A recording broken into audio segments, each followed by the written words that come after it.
Olá! Neste último programa de 2017, vamos conversar com Anistela Haddad, uma das gestoras do projeto A Cidade é a Criança, que é realizado na zona central da cidade. Está no ar o Observatório do Terceiro Setor, o olhar da cidadania.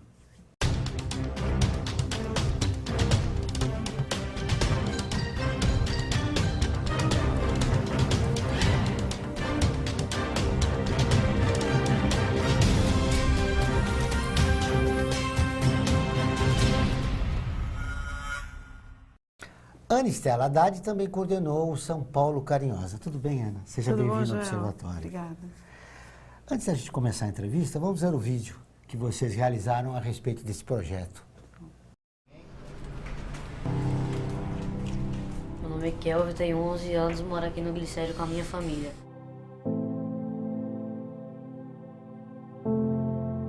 A cidade de São Paulo tem aproximadamente 1 milhão de crianças de 0 a 5 anos de idade. É muita coisa.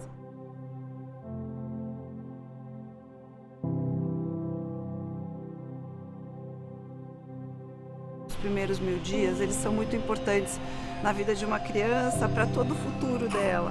Porque nessa idade, o número de conexões nervosas, o desenvolvimento, ele tem uma intensidade como nunca em outra fase da vida.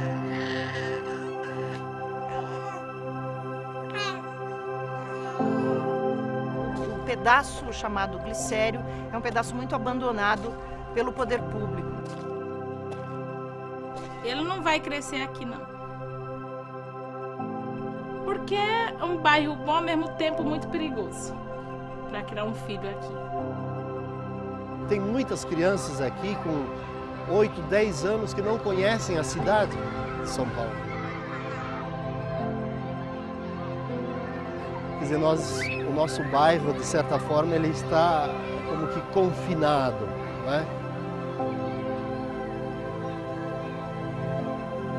Uma cidade que cuida, é uma cidade que tem que ser saudável, tem que ser segura e tem que ser pública, coletiva. Para melhorar a qualidade de vida urbana da população infantil, a gente precisa de multidisciplinaridade, transdisciplinaridade e principalmente do engajamento das pessoas que vivem no lugar.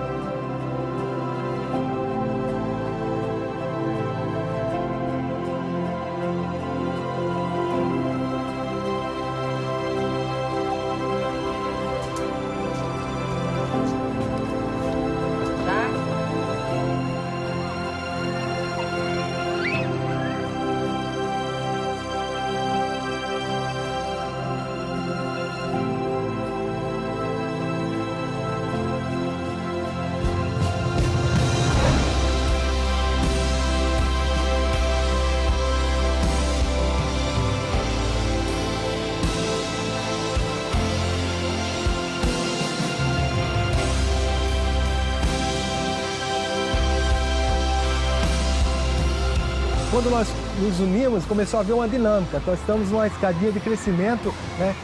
Ou estamos construindo um mundo melhor dentro do próprio Glicério. Um Glicério novo está surgindo.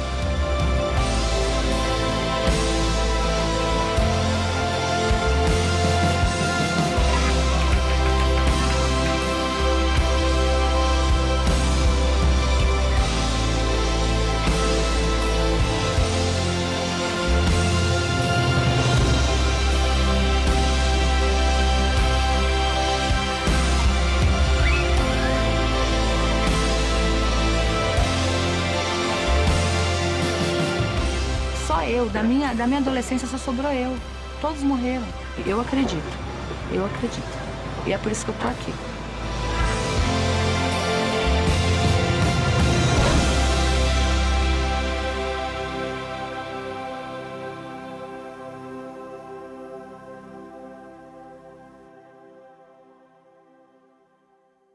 É impactante nas imagens.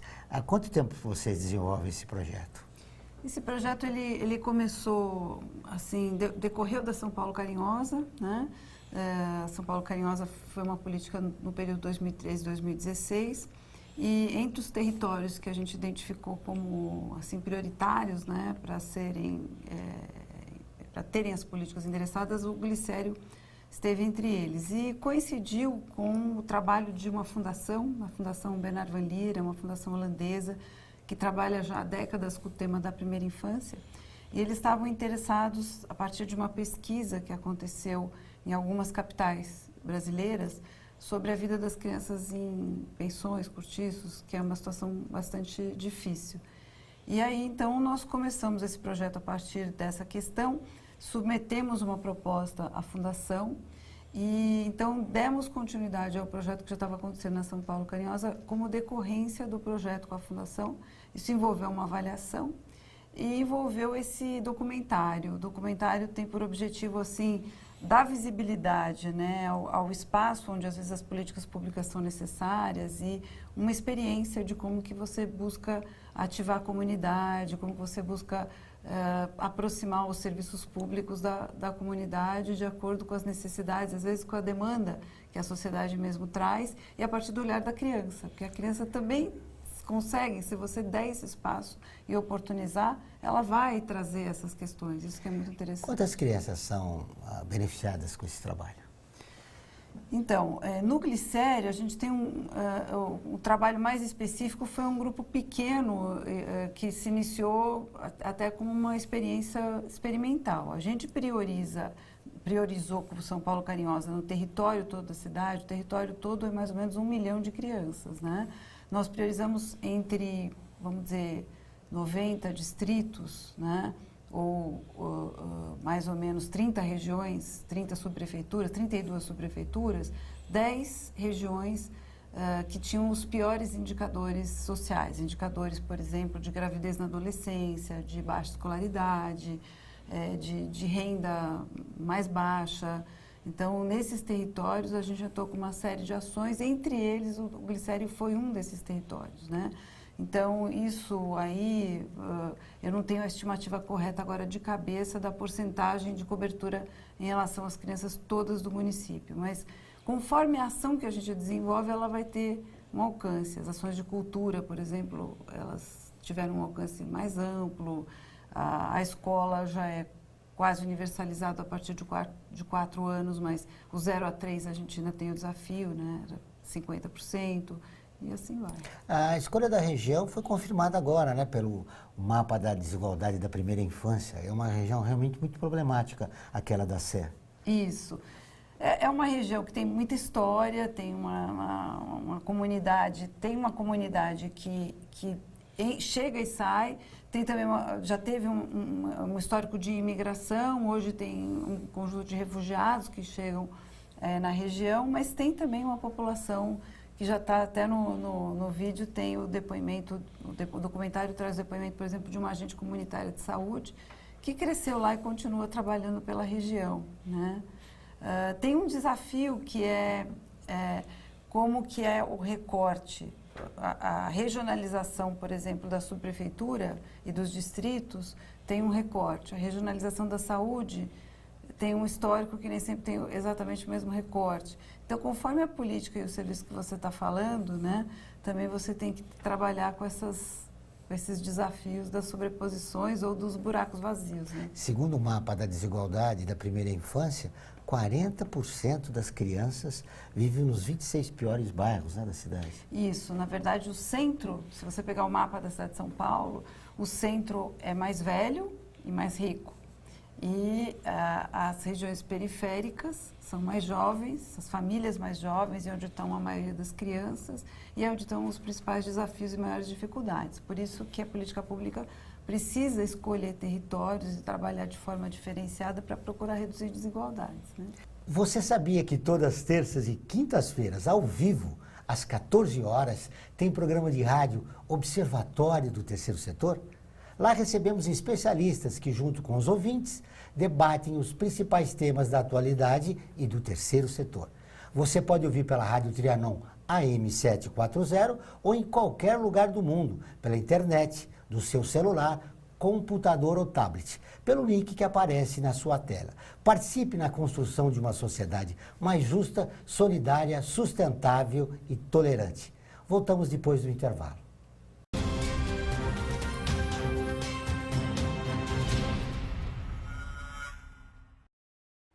Olá, eu sou Laura Gelbert, da ONU News. Notícias das Nações Unidas e do mundo você acompanha na página e nos programas do Observatório do Terceiro Setor, parceiro da ONU News. E para acompanhar diretamente a ONU News em português, acesse nossa página e redes sociais. Até lá!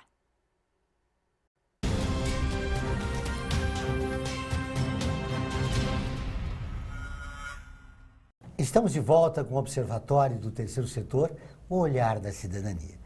No nosso canal do YouTube, toda semana tem programa de TV e 3 news inéditos para você assistir quando e onde quiser. Acesse youtube.com/Observatório Terceiro Setor e clique no ícone inscrever-se. Vale a pena conferir. No bloco anterior, Ana, você falava do engajamento da sociedade civil, da importância, né, dos projetos de iniciativa pública e a sociedade completando esse trabalho. Como foi 2017 na área social, segundo a sua visão? Olha, desde a época do período em que a gente esteve na gestão, a gente, no tema da primeira infância, procurou uma boa articulação com a sociedade civil organizada, e a gente tem uma sociedade civil organizada, seja em São Paulo, seja no Brasil e até no exterior, mobilizada para o tema da primeira infância. Então, a gente procura estar acompanhando, né? Eu acho que isso é muito importante, porque às vezes a política pública dá uma desacelerada em determinado tema, mas a sociedade civil está ali e mantém o processo caminhando, né? Então, eu acho que existe, por exemplo, eu citaria a Rede Nacional da Primeira Infância, que é uma rede brasileira, que congrega mais de 200 entidades que trabalham com o tema da primeira infância. Então, a gente sempre tem grupos de trabalho que estão atuando, que estão debatendo temas. Eu já participei de um grupo de trabalho, por exemplo, cujo tema era intersetorialidade, quer dizer, como é que é o desafio, o conceito, como é que você implementa nas políticas públicas esse desafio de construir a intersetorialidade. Saiu um material rico, muito bom, mas sintético também, para orientar os gestores, né? Então, a sociedade civil também pode fazer o seu papel, né, no sentido de contribuir não só no executivo, na prática, mas também na produção de conhecimento, por que não? Né? Falando em prática, esse projeto que você participou, já chegou nos usuários, nas crianças? Na verdade, o documentário em si, ele, de certa maneira, ele traz procura trazer uma visibilidade, a vocalização por parte das crianças, né, de como elas veem a vida delas no local que elas moram, na casa, na escola, no espaço da cidade, o que elas gostariam de ver, né? Então, eu acho que é mais para dialogar mesmo com o resto da sociedade e visibilizar coisas que às vezes podem passar despercebidas, especialmente quando a gente está fechado, se deslocando dentro do nosso carro, ou no nosso trabalho dentro da universidade, ou dentro de um espaço, um grande edifício, e a gente às vezes se esquece de olhar para o lado e perceber como é que as pessoas estão vivendo na cidade, né? A crise econômica e política que o país vive já há algum tempo deixou as pessoas mais sensíveis a questões como, por exemplo, da criança? Olha, essa tua pergunta acho que é uma das perguntas super importantes para a gente fazer nesse momento. E a gente está vendo uma situação na sociedade assim muito, de certa maneira, dividida, né, em extremos. E eu acho que parte das pessoas sensíveis, a outra parte não tão sensível e às vezes até numa postura difícil, assim, no sentido da tolerância, né, da boa convivência, de compreender o que é diferente, de ter empatia com aquilo que não é às vezes a sua realidade, né, a outra realidade, e às vezes até culpabilizar quem vive numa situação mais vulnerável, mais difícil por estar naquela situação. Né, quando, na verdade, essas situações desiguais e de opressão se produzem no espaço da sociedade, não é uma pessoa individualmente que se coloca naquela situação. Né? No momento assim, nós vivemos uma situação de intolerância, né? E de insatisfação. A gente se pergunta, como é que começou isso? Né? Na sua visão, essa onda de ódio que está, sobretudo nas redes sociais, ela começou da onde? Né? Como é que surgiu isso? Olha, é uma ótima pergunta. Eu não sei se eu sei responder, mas eu arriscaria dizer assim que a gente vive hoje um espaço, tem as redes sociais de um lado, tem a grande mídia do outro, e às vezes a gente se pergunta assim, bom, quem que pauta a notícia, quem que pauta sobre o que a gente vai falar? Porque coisas boas e coisas ruins acontecem todo dia, em todas as partes do mundo. Mas quem escolhe a agenda, quem escolhe a pauta, o que a gente vai discutir, eu acho que seria uma coisa importante, né? Por que a gente não escolhe falar mais do que é bom e que está acontecendo? Porque isso contamina o ambiente, contamina as pessoas, né? Hoje cedo eu entrei na padaria para buscar um lanche, a televisão estava ligada, eu estava no caixa pagando, não tinha como eu não ouvir. Eram assassinatos, eram situações muito assim, logo no começo da manhã, no dia, então você já sai influenciado por aquilo, né? Parece que acabou o mundo. Você liga a televisão, você liga o noticiário, parece que o mundo acabou, não tem uma notícia boa. E, na verdade, né, tá acontecendo coisa boa também, mas por que a gente não fala disso? Né? Uma das notícias que mais impactaram, né, no nosso portal do Observatório foi que mais de 30 mil crianças de 5 a 9 anos trabalham. Né? E uma outra coisa que deve se combater no nosso país é o trabalho escravo, né? O trabalho infantil. É verdade. É terrível e eu acho que a gente tem que olhar para isso e assim, se indignar e ter um sentimento de urgência para mudar essa realidade, porque a criança a infância é uma fase única da vida, é uma fase que não volta, uma fase plena de significados e que vai deixar uma memória indelével, marcada para o resto da vida, né? É um momento também da criança aprender, da criança ter direito à educação, à escola, à saúde, a uma família, ao respeito, né? Então, não é o momento para ela trabalhar. Acho que isso a gente tem esse entendimento e eu acho que tem muitas políticas públicas que vieram acontecendo na última década no sentido de combater essa situação. Então, por exemplo, quando você universaliza não só o ensino fundamental, mas universaliza o acesso desde a educação infantil, amplia para que a criança consiga ir mais cedo para a escola, entrar no ciclo educacional, não ser excluída, poder chegar numa alfabetização mais preparada porque entrou cedo na escola. Quando você tem um programa como Bolsa Família, que cria a condicionalidade de saúde e educação, justamente quando a família recebe uma bolsa para que a criança, ao invés de trabalhar para ajudar a sustentar a família, vá para a escola e essa família possa ter dignidade mínima para sair da situação de exclusão e de pobreza, eu acho que você está fazendo uma política pública que não é a situação ideal. A gente tem que perseguir a situação ideal, a gente precisa romper o ciclo de ter uma geração que não atinge todo o seu potencial e que não completa a sua educação, né? Então está comprovado, o maior prêmio Nobel, um dos maiores prêmios Nobel de economia, né, o James Heckman fala, cada dólar, cada centavo que você investe na educação ou numa política desde a primeira infância, você está refletindo em retornos futuros muito maiores do que muitas políticas econômicas grandiosas que se faz por aí. Então, eu acho que investir no ser humano, investir nas pessoas, né, sempre, desde cedo, é o melhor que a gente pode fazer. Você destacou o projeto social Bolsa Família e a importância dele, mas muitos brasileiros não reconhecem, né? Não, infelizmente não, porque também eu acho que falta espaços, inclusive na mídia, para divulgar e para que as pessoas tomem conhecimento. A gente tem hoje certas publicações, algumas publicações que são feitas nas revistas mais respeitadas do mundo, como a Lancet, por exemplo. A Lancet publicou estudos mostrando os impactos do Bolsa Família e da própria estratégia de saúde da família na redução da mortalidade infantil do nosso país, na melhoria, inclusive até a questão de um ganho ponderal de estatura nas crianças, houve em decorrência de uma melhor alimentação. Isso tem estudos científicos sérios, comprovados, que que estão publicados, né? Uma revista dessa não publica um artigo que não esteja muito bem embasado e muito robusto do ponto de vista científico. É o grande desafio da comunicação, né? E como mudar a cabeça dessas pessoas, apesar de elas serem bem informadas também, né? Quer ficar por dentro das últimas notícias do terceiro setor e do mundo? Acesse o nosso portal, observatório3setor.org.br. Dos 193 países contabilizados pela ONU, 173 já acessaram o nosso portal. Faça você também parte de uma sociedade mais justa, solidária e sustentável. Voltamos dentro de instantes.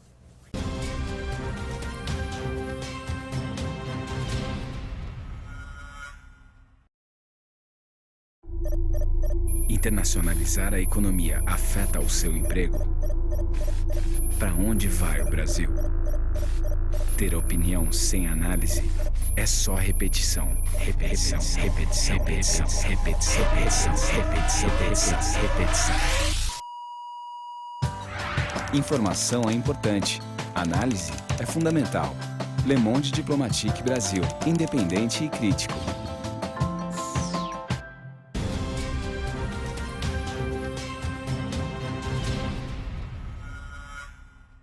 Estamos de volta com o programa do Observatório do Terceiro Setor, o Olhar da Cidadania.